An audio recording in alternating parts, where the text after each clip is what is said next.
Hello दोस्तों, नमस्कार। Way of maths channel में आपका फिर से स्वागत है। मैं हूं एम के गुजर और इस वीडियो में लेके आया हूं उत्तर पश्चिमी रेलवे की करेक्शन स्लिप 55 नंबर। उत्तर पश्चिम रेलवे की 55 नंबर करेक्शन स्लिप G&SR की G&SR general and subsidiary rule book, इस किताब की 55 नंबर की करेक्शन स्लिप इस वीडियो में लेके आया हूं। इससे पिछले वीडियो में मैंने बहुत सारे पेपर हल करवा रखे हैं और 54 नंबर करेक्शन स्लिप भी मैंने हल करवाई है। वो उसका लिंक मैंने डिस्क्रिप्शन में दे रखा है, आप वहां से जरूर देखें। और अभी तक आपने चैनल सब्सक्राइब नहीं किया है तो एक बार चैनल को सब्सक्राइब जरूर कर दें। और देखते हैं 55 नंबर करेक्शन स्लिप G&SR की 55 नंबर करेक्शन स्लिप उत्तर पश्चिमी रेलवे की। मैं आपको एक बार फिर से बता देता हूं कि जनरल एवं सामान्य एवं सहायक नियम पुस्तक, भारतीय रेल की सामान्य एवं सहायक नियम पुस्तक में जो सामान्य नियम है, दो प्रकार के नियम होते हैं, एक सामान्य नियम और एक सहायक नियम। सामान्य नियम को परिवर्तन करने का अधिकार केवल रेलवे बोर्ड को है, बनाने का अधिकार केवल रेलवे बोर्ड को है। और सहायक नियम में परिवर्तन करने का अधिकार पीसीओएम को है। पीसीओएम यानी कि प्रमुख मुख्य परिचालन प्रबंधक। देखेंगे 55 नंबर करेक्शन स्लिप में क्या परिवर्तन किया गया है। आप स्क्रीन पर देखें, सामान्य एवं सहायक नियम की जो किताब है उसके पेज नंबर 11 को स्क्रीन पर दिखाया गया है। इसमें सहायक नियम 2.11 का 2 आपको स्क्रीन पर दिखाई दे रहा। 2.11 का 2 सहायक नियम स्क्रीन पर दिखाया गया है। 55 नंबर करेक्शन स्लिप में केवल इसी में परिवर्तन किया गया है। क्या है वो मैं आपको बता देता हूं। अभी आप जो स्क्रीन पर देख रहे हैं ये हमारी पुरानी किताब है। 55 नंबर करेक्शन स्लिप से पहले वाला पृष्ठ है, वो मैं आपको दिखा रहा हूं। इसमें लिखा है कि लदे हुए या खाली डबल स्टेक कंटेनरों के संचालन के मामलों में जोखिम वाले स्थलों के निकटवर्ती स्टेशनों में से किन्हीं एक स्टेशन और विशेषकर चयनित पुलों पर जहां वायु का वेग मापने के लिए वायु वेग मापी यंत्र लगाए गए हों और वहां 50 किलोमीटर प्रति घंटे से अधिक वायु का वेग हो तो उस स्थिति में स्टेशन मास्टर निम्नलिखित कार्रवाई करेगा। मैं सरल शब्दों में समझा देता हूं आपको।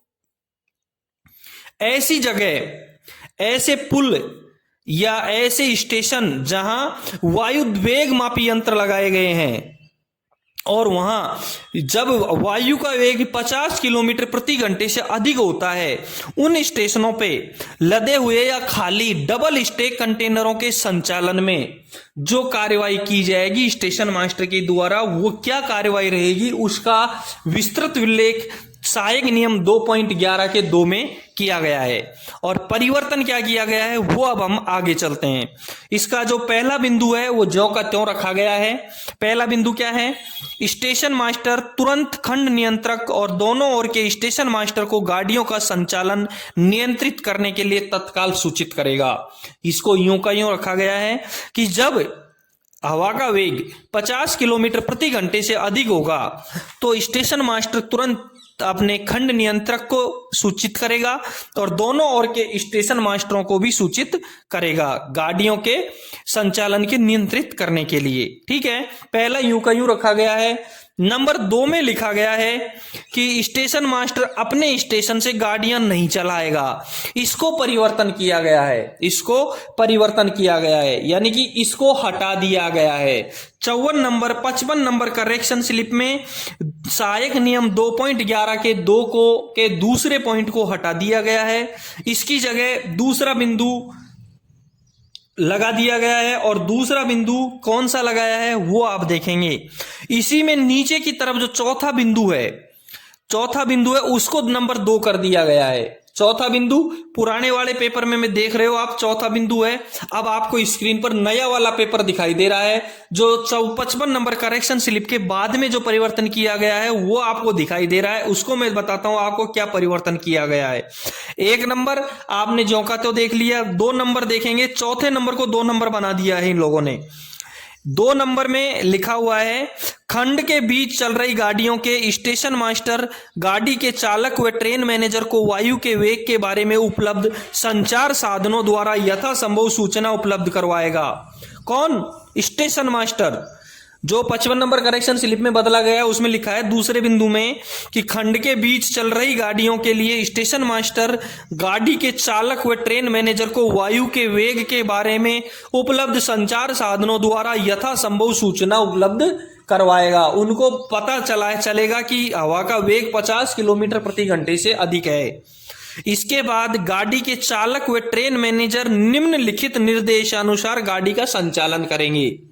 जब स्टेशन मास्टर ये सूचना उपलब्ध करवाएगा कि हवा का वेग 50 किलोमीटर प्रति घंटे की रफ्तार से अधिक है, तो गाड़ी का ट्रेन मैनेजर और चालक क्या करेंगे वो देखेंगे। नीचे लिखा है, देखिए आप, जब कंटेनर खाली या लदे हुए हों, जब भी भूमि स्तर से 10 मीटर ऊपर वायु का वेग 50 किलोमीटर प्रति घंटे, भूमि स्तर से 10 मीटर ऊपर वायु का वेग 50 किलोमीटर प्रति घंटे या उससे अधिक हो जाता है, तो ब्लॉक सेक्शन साफ करने के लिए गाड़ी को 30 किलोमीटर प्रति घंटे की गति से चलाया जाए और निकटतम स्टेशन या यार्ड पर खड़ी की जाए। देखो क्लियर हो रहा है कि जब कंटेनर खाली या लदे हों और भूमि से 10 मीटर ऊपर वायु का वेग 50 kmph या उससे अधिक हो, तो ब्लॉक सेक्शन को खाली करने के लिए गाड़ी की रफ्तार 30 किलोमीटर प्रति घंटे की गति से रहेगी। और कहां तक रहेगी कि निकटवर्ती स्टेशन या यार्ड में ले जा करके उसको खड़ी कर देंगे। ये लोको पायलट और गार्ड की, ट्रेन मैनेजर की ड्यूटी रहेगी। ठीक है, अब देखें इसके नीचे तीसरा एक बिंदु नया जोड़ा गया है। करेक्शन स्लिप 55 में एक बिंदु तीसरा नया जोड़ा गया है कि यदि हवा की गति 50 kmph प्रति घंटे से अधिक है, यदि हवा की गति, नया करेक्शन स्लिप 55 में नया जोड़ा है, गति 50 किलोमीटर प्रति घंटे से अधिक है, तो गए 3 बिंदु जोड़े गए हैं। तीसरे में 2.11 के दूसरे के तीसरे में गए 3 बिंदु जोड़े गए हैं। कै में क्या है वो देखें। स्टेशन पर डबल स्टैक कंटेनर ट्रेन खड़ी है, तो स्टेशन मास्टर उस डबल स्टैक कंटेनर ट्रेन को नहीं चलाएगा, उसको चलाएगा नहीं वह उस लाइन जिस पर यह डबल स्टैक कंटेनर ट्रेन खड़ी है से आसन्न किसी लाइन से किसी अन्य ट्रेन की आवाजाही की अनुमति देगा। इस ट्रेन जहां डबल स्टैक कंटेनर ट्रेन खड़ी है उसके आसन्न लाइन से, यानी उसकी पड़ोस की लाइन से, उसके बराबर की लाइन से किसी ट्रेन को गुजरने की, आवाजाही की अनुमति भी नहीं देगा। अभी कुछ ही समय पहले एक एक्सीडेंट हुआ है उड़ीसा में, बालासर, वहां सेम यही प्रॉब्लम थी कि एक ट्रेन एक्सीडेंट होकर के बगल की लाइन पर आकर के गिर गई और उससे संचालन किया जा रहा था, दूसरा एक्सीडेंट भी हो गया। ठीक है, इसमें सेम इसी तरीके से है कि जब डबल कंटेनर गाड़ी खड़ी है और 50 किलोमीटर प्रति घंटे की रफ्तार से हवा चल रही है, तो आपको उसकी बगल की लाइनों से किसी भी ट्रेन की आवाजाही नहीं करने देनी है। आसन्न लाइनों के अलावा अन्य लाइन से गुजरने वाली ट्रेन को 30 किलोमीटर प्रति घंटे की प्रतिबंधित गति से चलाया जाएगा। आपको उस आसन्न लाइन से तो आवाजाही करनी नहीं है, बाकी उसके और दूसरी जो लाइनें हैं उसके दूर की उन लाइनों से 30 किलोमीटर प्रति घंटे की रफ्तार से गाड़ी को प्रतिबंधित गति से चलाया जाएगा। स्टेशन मास्टर निकटवर्ती स्टेशन पर प्रतीक्षारत किसी भी अन्य डबल स्टैक कंटेनर ट्रेन को अपने स्टेशन पर आने के लिए लाइन क्लियर की अनुमति नहीं देगा। जब आपके पास एक गाड़ी खड़ी है तो दूसरी गाड़ी को आपको लाइन क्लियर नहीं देना है, डबल कंटेनर वाली गाड़ी को। दूसरा जो ख बिंदु जोड़ा गया है वो ख बिंदु में है कि दोहरी लाइन पर यदि एक डबल स्टैक कंटेनर ट्रेन जो पैरा 2.11 के 2 के दूसरे में है अंतर्गत सेक्शन क्लियर कर रही है, कौन से, इसमें 2.11 के दूसरे में लिखा है कि आपको 30 किलोमीटर प्रति घंटे की गति से सेक्शन क्लियर करना है।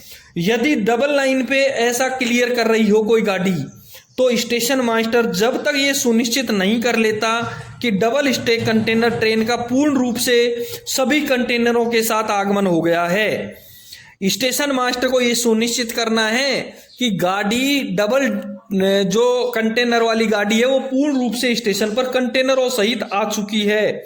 अपने स्टेशन से किसी भी ट्रेन को उस दिशा जहां से double stack container train section clear कर रही है की ओर जाने की अनुमति नहीं देगा। जिस सेक्शन से 30 किलोमीटर प्रति घंटे की गति से डबल कंटेनर वाली गाड़ी का अराइवल हुआ है, उस सेक्शन में डबल कंटेनर वाली गाड़ी को स्टेशन मास्टर चलाएगा नहीं। किसी भी गाड़ी को उस सेक्शन में जाने की अनुमति नहीं देगा। किसी भी ट्रेन को line clear section container train section clear कर रही है तो उसमें जाने की अनुमति नहीं देगा। अब तीसरे के ग में जो जोड़ा गया है वो देखेंगे। तीसरे के ग में जोड़ा है, यदि कोई ट्रेन पहले से ही स्टेशन पर खड़ी है तो स्टेशन मास्टर पैरा 2.11 के 2 का दूसरा के अंतर्गत आ रही डबल स्टैक कंटेनर ट्रेन को आसन्न लाइनों पर नहीं लेगा। जिस गाड़ी पर खड़ी है उसके आस पड़ोस की आसन्न लाइनों पर उसको रिसीव नहीं करेगा। ऐसी स्थिति में डबल स्टैक कंटेनर ट्रेन को होम सिग्नल से बाहर ही रखा जाएगा। ये तीसरे बिंदु में जोड़े गए हैं 3 बिंदु। ठीक है, चौथा बिंदु आपका नई जो करेक्शन स्लिप है इसमें चौथा बिंदु है वो सेम पहले वाले बिंदु के तीसरे को चौथा बना दिया गया है, जिसमें लिखा है कि वायु का वेग 50 किलोमीटर प्रति घंटे से पुनः कम हो जाने पर स्टेशन मास्टर, खंड नियंत्रक और निकटवर्ती स्टेशन के स्टेशन मास्टर के परामर्श से गाड़ियों के सामान्य संचालन को बहाल करेगा। और 5वें नंबर के बिंदु में सेम वैसा कैसा रखा गया है कि यदि स्टेशन मास्टर तथा लोको पायलट, सहायक लोको पायलट या ट्रेन मैनेजर के बीच संचार नहीं होता है तो सहायक नियम 2.11 के पहले के दूसरे का पालन किया जाएगा। 2.11 के पहले के दूसरे का पालन किया जाएगा, जो पेज नंबर 10 पे है। और छठा बिंदु सेम इसी तरीके से रखा गया है। जो पहले बिंदु था वो सेम यूं का यूं छठा बिंदु भी रखा गया है, जिसमें साफ लिखा है कि इंजीनियरिंग विभाग अपेक्षित स्थलों और जोखिम वाले स्थलों स्टेशनों पर वायु वेग मापी यंत्र स्थापित कराएं। स्टेशन मास्टर के कार्यालय में ऑडियो वीडियो साधित उपकरण की व्यवस्था की जाए। निर्धारित अंतराल पर निरीक्षणों के माध्यम से नियमित मॉनिटरिंग और मनोनीत इंजीनियरिंग अधिकारियों द्वारा वायु वेग मापक ऑडियो वीडियो उपकरणों के रखरखाव को सुनिश्चित करेंगे और इनका रिकॉर्ड स्टेशनों पर रखा जाएगा। स्टेशन मास्टर द्वारा एनीमोमीटर की भुजा में खराबी संज्ञान में आने के मामले में वे तुरंत ही लिखित रूप से उसे ठीक कराने के लिए नामित इंजीनियरिंग अधिकारी को सूचित करेगा। दोस्तों, ये था हमारी करेक्शन स्लिप 55 नंबर। इससे पहले के वीडियो में मैंने 54 नंबर करेक्शन स्लिप का विस्तृत विवरण दिया गया है, बहुत अच्छी तरीके से समझाया गया है। उसका लिंक मैंने इसके डिस्क्रिप्शन में दे रखा है। और विभागीय परीक्षाओं के बहुत सारे प्रश्न पत्र मैंने हल करवा रखे हैं, उनका लिंक भी मैंने डिस्क्रिप्शन पर दे रखा है, आप जरूर देखें। चैनल को अभी तक लाइक नहीं किया है तो एक बार लाइक शेयर करें, और सब्सक्राइब नहीं किया है तो एक बार सब्सक्राइब जरूर करें। 55 नंबर करेक्शन स्लिप में बिंदु 2.11 के दूसरे में पहला बिंदु ज्यों का त्यों रखा है, दूसरे को हटा दिया गया है, उसकी जगह चौथे नंबर वाले को दूसरा बनाया गया है। 3 नंबर वाला नया जोड़ दिया गया है, जिसमें बिंदु क और ख और ग जोड़े गए हैं। बाकी सब यूं के यूं बिंदु हैं जो अभी आपको समझा दिए गए हैं। ठीक है, फिर मिलते हैं 56 नंबर करेक्शन स्लिप के साथ में अगले वीडियो में। Thank you.